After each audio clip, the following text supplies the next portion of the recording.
Okay, so anytime you come to your machine and you open this door and you find a big mess like this thing is detached or it's covered in thread, or when you're sewing and this thing has thread stuck down here, you gotta know how to fix it.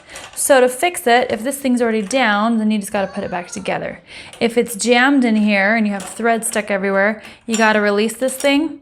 To release it, there's a little pin right here. You just push it in and this thing comes forward. If it doesn't come forward, it's a little jammed, push it in and give it a little tug and it should come out. If there's thread and stuff all over the place, you're gonna have to cut it out with some clippers, pull the threads out, make sure you get all the threads off of this. Any threads that are stuck in here, clean it out real good. When you're ready to put it back in, it's helpful if you hang on to this part right here. Now, if you watch inside of here, whenever anything moves, everything else that's connected to it moves too. See how it's moving when the needle moves? So I could theoretically put this in any direction I want, but for me, I find it easiest when I have this side over here just kind of standing up. And this is gonna fit inside like a puzzle piece. So it's actually gonna fit right inside of this groove and be flush with this edge.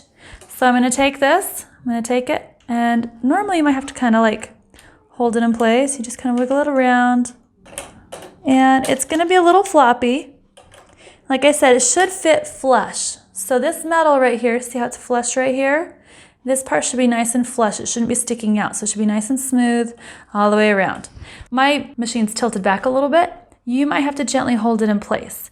Once it's in place, you're gonna carefully lift this up, gently push this forward, and you're gonna push it in till it gets behind this little knob. It has to go behind it or it will fall out again. A way to test that you've done it right is to turn the hand wheel, and if it moves without any clicking noises, nice and smooth, you've done this correct.